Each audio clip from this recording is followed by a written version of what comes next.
So hello guys, welcome to movies explain R D. आज मैं explain करने वाला हूँ 2016 में रिलीज़ हुआ एक हॉरर मूवी जो कि बेस है जापान की एक दुर्नाम जंगल के ऊपर, जहाँ पे लोग सुसाइड करने के लिए जाते हैं। तो चलिए दोस्तों, आज की वीडियो को शुरू करते हैं। सो दोस्तों, इस मूवी के स्टार्टिंग में हमें दिखाया जाता है वो जापान की जंगल, और वहाँ पे एक लड़की भाग रही होती है, और दूसरी तरफ हमें दिखाया जाता है इस कहानी की मेन किरदार को, जिसका नाम है सारा। सारा के घर में उस दिन एक पार्टी रखी गई थी। उसके हस्बैंड ने उसके एक कोलीग को बुलाया था, और सारा इस बारे में भूलने की कोशिश कर रही थी कि उसका बहन को उसने देखा था। जी हाँ, सपने में जो दिखाया गया था वो था उसका बहन, हूबहू एक जुड़वा जिसका नाम था और उसका हस्बैंड ये भुलाने के लिए उसको बोल रहा था। लेकिन सारा ये मानने को तैयार नहीं था। वो जानता था कि जेस एक मुसीबत में है, और वो पहुंच गया था जापान उसी जंगल में अपनी बहन को ढूंढने के लिए। दूसरी तरफ हमें दिखाया जाता है सारा वहाँ पे पहुँच चुका है। सारा उस होटल में जाने के बाद बाहर निकलता है कुछ खाने के लिए। वहाँ से वो पहुँचता है एक रेस्टोरेंट में। उस रेस्टोरेंट पे जब सारा खाना ऑर्डर करती है, उसको वहाँ पे एक जिंदा खाना परोसा जाता है। वो देख के वो बोलती है वो ये नहीं खाएगी, उसको कुछ पका हुआ या उबला हुआ देने के लिए। लेकिन शेफ बोलता है कि यही चीज़ यहाँ पे खाया जाता है। बाजू में बैठी लड़की लोग ये बात सुन के हंसती हैं। फिर सारा कुछ ना खा के घर चले आती है और कुछ पैकेट वाला स्नैक ही खा लेती है। दूसरी तरफ सारा अपने नेट में ब्राउज करते हुए उसी जंगल के बारे में कुछ रिसर्च कर रही होती है। दूसरी तरफ दिखाया जाता है कि सारा सो गई है, और अपने सपनों की दुनिया में सारा अपने बचपन की उस घर में एक बेसमेंट दिखाई देती है। वो बेसमेंट के नीचे जाने की कोशिश करती है, तभी जाते ही उसे अपनी बहन की एक टेंट दिखाई देती है जिसमें वो खेला करती थी। टेंट खोलते ही एक अजीबोगरीब तरीके से उसके बहन का फेस दिखाई पड़ता, और दूसरी तरफ हमें दिखाया जाता है सुबह हो गया है। सारा अपने नींद से उठ चुकी है, और सारा अभी बाहर निकल चुकी है अपनी बहन को ढूंढने के लिए। सारा पहुंच गई है उसकी बहन के स्कूल में। उसकी बहन वहाँ पे एक जापानीज स्कूल में एक इंग्लिश ट्यूटर थी। वहाँ पे सारे बच्चे लोग उसको देख के बहुत ही डर गए, क्योंकि सारा और जेस हूबहू एक दिखती है, और उसमें से जेस लापता है और सब मानते थे कि वो मर गई है। फिर वो लड़की माफ़ी मांगती है सारा से। फिर स्कूल की प्रिंसिपल ले जाती है सारा को जेस के रूम में, और वहीं पे सारा को मिलता है वही जंगल वाले कुछ पैम्पलेट। सारा तभी निकल पड़ती है अपनी बहन को ढूंढने के लिए उसी जंगल की ओर। ट्रेन से उतरते हुए अकेली पहुंच जाती है उस जंगल में एक होटल में रिसेप्शनिस्ट के पास, और उसे अपनी बहन की तस्वीर दिखाती है। लेकिन वो रिसेप्शनिस्ट बोलती है कि हाँ वो यहीं पे है, आओ मैं तुम्हें लेके चलती हूँ। फिर वो रिसेप्शनिस्ट अपनी होटल के नीचे सारा को लेके चलती है और बताती है ये एक मॉर्ग रूम है जहाँ पे डेड बॉडीज रखा जाता है। सारा ये सुन के डर गई और अंदर जाने की कोशिश कर रही। हिम्मत जुटा के किसी तरीके से वो उस रूम के अंदर गई, लेकिन तभी उस रिसेप्शनिस्ट को कुछ आवाज़ सुनाई दिया ऊपर से, और वो चली गई बाहर। तभी सारा को एक आवाज़ सुनाई दी। वो आवाज़ सुन के वो डेड बॉडी के सामने आके कपड़ा हटाते ही उसको दिखा कि ये उसकी बहन नहीं है। फिर वो वहाँ से जल्दी भाग के बाहर निकली और रिसेप्शनिस्ट को बताई कि ये उसकी बहन नहीं है। फिर वो बाहर निकलती है, तभी एक अजनबी लड़की बाहर से बोलती है इस जंगल में अकेली जाना एकदम भी ठीक नहीं है। लेकिन सारा बोलती है मुझे कोई परवाह नहीं है। सारा निकल पड़ती है अकेले ही अंधेरों में। फिर उसे तभी कुछ बच्चे दिखाई देते हैं उसी स्कूल के, जो कि अपने टीचर के साथ वहाँ पे निकली होती है सर्वे के लिए। सारा देख के हैरान होती है, लेकिन वो फिर चली जाती है उसके होटल में। होटल के नीचे एक बार में वो बैठी रहती है, कुछ ड्रिंक्स एंजॉय कर रही होती है। तभी एक लड़का वहाँ पे आके सारा से बात करने का कोशिश कर रहा होता है। तभी दिखाया जाता है कि वो दोनों एक दूसरे से बात कर ही रहे होते हैं। तभी वो लड़का बताता है कि वो एक जर्नलिस्ट है और इस कहानी को वो रिकॉर्ड करना चाहेगा अपने स्टोरी के लिए। फिर वो रिकॉर्ड करने लगा और सारा बताने लगी किस तरीके से बचपन में जेस एक सदमे से गुजरी थी। उसके मम्मी पापा एक हादसे में मारे गए थे, और ये पूरा चीज़ जेस अपने आँखों से देखी थी। इस वजह से जेस एक सदमे में चली गई थी, जिसमें कि उसको मेंटल ट्रॉमा भी आया था। लेकिन ये सारी चीज़ सारा ने अपनी आंखों से नहीं देखी थी। इन दोनों की बातें ख़त्म होने के बाद सारा चली जाती है अपने रूम में, जहाँ की बहुत अंधेरा होता है। तभी वो देखती है कि बिल्डिंग के कॉरिडोर में भी बहुत अंधेरा है। तब वो वहाँ की लाइट ऑन करने की कोशिश करती है। तभी उसे दूर कुछ दिखाई पड़ता है। जब वो आगे जाती है, तभी एक भयानक सी एक बूढ़ी औरत सामने आ जाती है, जो कि आँख से नहीं देख सकती है। फिर वहाँ से एक लड़की उन औरत को लेके चली जाती है। तभी सारा अंदर से बहुत डर चुकी होती है। सारा फिर सो जाती है। फिर सुबह उठने के बाद ही उसे अपने हस्बैंड का तभी हमें पता चलता है उस वॉइस मैसेज में कि उसका हस्बैंड उसको बता रहा है कि अगर वो यहाँ पे घर में लौट के ना आए तो उसका हस्बैंड वहाँ पे पहुँच जाएगा। तभी सारा नीचे पहुँचती है ब्रेकफास्ट करने के लिए, और नीचे उस होटल में हमें दिखता है एडन जो कि एक जर्नलिस्ट है और उसके साथ मिंची जो कि एक फॉरेस्ट गार्ड है, और वो फॉरेस्ट के अंदर कोई भी डेड बॉडी मिलने पे वो मार्क करता है और पुलिस को इन्फॉर्म करता है। सारा फिर इस मिंची को बोलती है कि तुम ही मेरे को मदद कर सकती हो। फिर मिंची के साथ वो तीनों एक साथ जंगल जाने के लिए निकल पड़े उसकी बहन को खोजने के लिए। जब भी सारा जंगल पे अंदर गई तभी उसे एक अजीब सी चीज़ महसूस होने लगी। फिर एडन ने बताया कि देखो कंपास भी सही से काम नहीं कर रहा है यहाँ पे।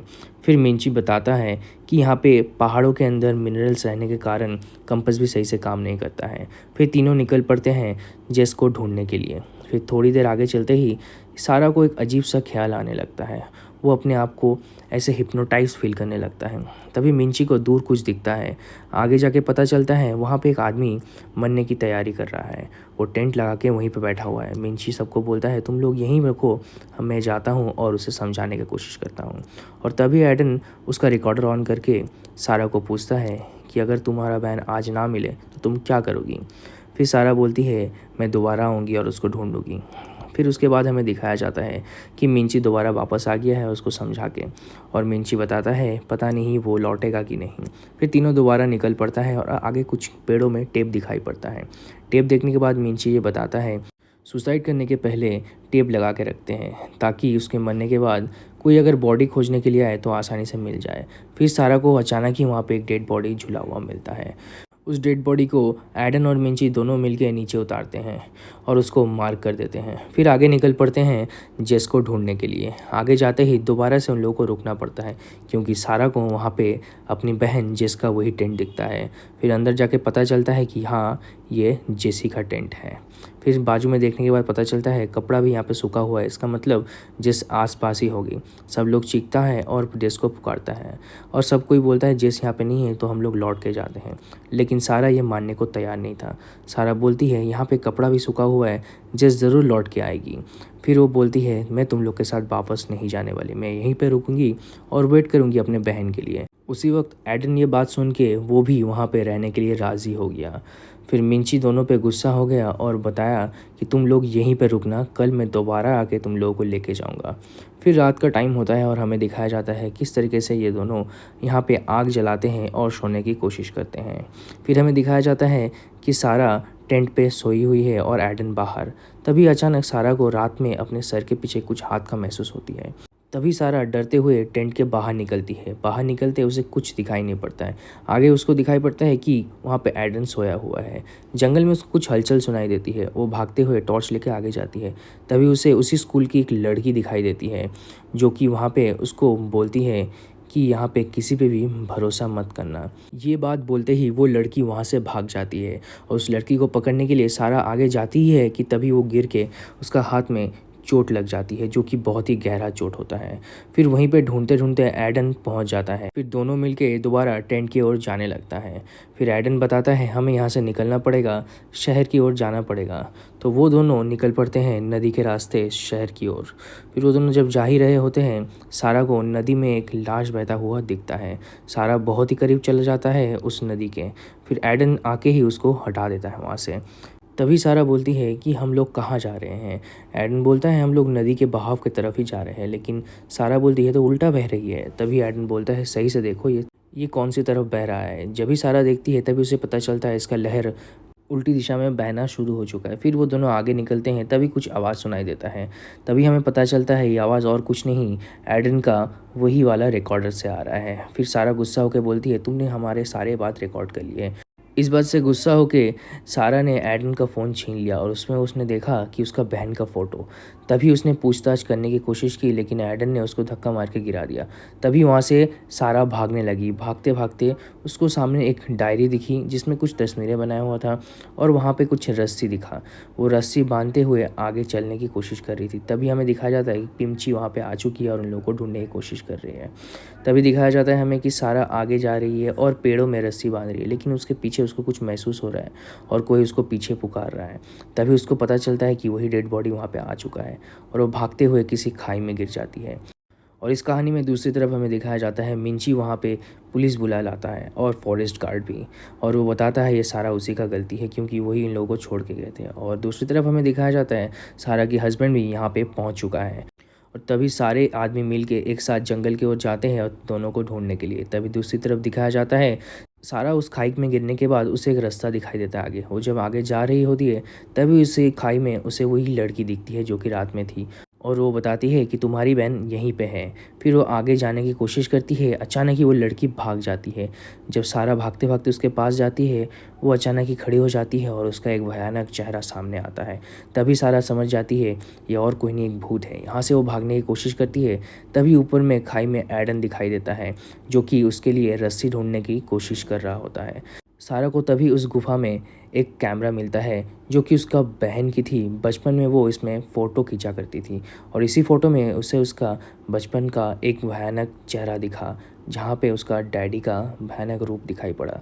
तभी एडन ने उसको किसी तरीके से खाई के बाहर निकाल लिया था और उसे अपना चाकू पकड़ा दिया और एडन यही बोला कि तुम मुझ पे भरोसा करो।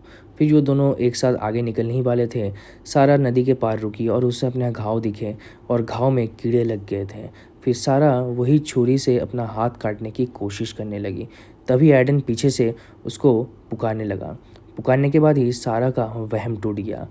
फिर हमें दिखाया जाता है एडन और सारा एक पुराने रेंजर फॉरेस्ट रूम के अंदर जाते हैं, जहाँ पे एडन एक रेडियो ढूंढता है और उसे मिल भी जाता है। वो रेडियो ठीक करने के लिए सारा से वही छुरी वापस मांगता है, लेकिन सारा गुस्सा करती है, लेकिन वो छुरी दे देती है। तभी उसे कुछ महसूस होने लगती है और उसे गेट के बाहर से कुछ आवाज़ सुनाई देता है। वो गेट है बेसमेंट का गेट। तभी बेसमेंट के गेट के नीचे से कुछ पेपर और पेन आता है और उसमें लिखा हुआ रहता है, क्या एडन वहाँ पे है? वो लिख देता है हाँ। फिर दोबारा वो लेटर बाहर आता है और बताता है कि तुम्हें इस दरवाजे का चाबी ढूंढना है जो कि एडन के पास है। तभी सारा वहीं से एक छुरी उठाती है और एडन के पास जाके एडन के गले में वो ज़ोर से पकड़ लेती है और बताती है मुझे वो चाबी दे दो, मुझे अपने बहन को बेसमेंट से निकालना है। तभी एडन गुस्सा होकर यह बोलता है कि तुम्हारी बहन बहुत पहले मर चुकी है, और दोनों में ज़बरदस्त लड़ाई होती है और एक दूसरे के ऊपर गिरने के बाद वो छुरी सारा के हाथ से एडन के सीने पे लग जाता है और वहीं पे एडन मर जाता है। तभी हमें दिखाई देता है कि दूसरी तरफ वो बेसमेंट का दरवाज़ा अचानक खुलने लगा और सारा को नीचे अपनी बचपन की छोटी जेस दिखी और वो सामने वही हादसा दोबारा दिखा और वहीं पे उसका पिता दोबारा ज़िंदा हो गया और उसके हाथ पकड़ने लगा। हाथ पकड़ते ही सारा उसका पिता का हाथ हटाने के लिए छुरी से उसके हाथ में घोंपने लगा। दूसरी तरफ इस चीख में जेस को ये आवाज़ सुनाई दिया और दूसरी तरफ हमें दिखाया जाता है सारा जंगल में भागने की कोशिश कर रहा है और चारों तरफ ये आत्माएं हमें दिखाई देता है जो कि उस जंगल में सुसाइड कर चुकी हैं। और दूसरी तरफ हमें दिखाया जाता है जेस उस जंगल में भागती भागती रोशनी दिखाई देती है। फिर वो जेस पहुंच जाती है उस रोशनी की ओर और दूसरी तरफ हमें दिखाया जाता है कि सारा के सामने वही लड़की आके खड़ी होती है। और दूसरी तरफ दिखाया जाता है कि जेस पहुंच गया है रेंजरों के हाथ में और उसका हस्बैंड बोलती है कि सारा कहाँ है। और दूसरी तरफ दिखाया जाता है सारा के सामने वो लड़की आके खड़ी हो गई है और सारा को बता रही है उसने जो हाथ में वो छुरी लगाई थी वो छुरी अपने ही हाथ में लगाई थी और वो मर चुकी है। इसका मतलब ये सारा का भूत है जो जंगल में भटक रही है। और नीचे से तभी उसको किसी ने पकड़ के ज़मीन के अंदर खींच लिया और यहीं पे सारा फंस गई। और दूसरी तरफ दिखाया जाता है सारा का हस्बैंड वहाँ पे जेस को गाड़ी में लेके चला जाता है और जेस को महसूस होता है कि सारा और नहीं बची। तभी मिंची को जंगल में एक अजीब सा आवाज़ सुनाई देता है और वो देखता है सारा का भूत उसकी तरफ आने लगती है। दोस्तों हमारी आज की एक्सप्लेनेशन यहीं पे समाप्त होती है और अगर आपको ये मूवी का एक्सप्लेनेशन अच्छा लगा होगा तो ज़रूर से लाइक कीजिएगा और भी सारे एक्सप्लेनेशन सुनने के लिए सब्सक्राइब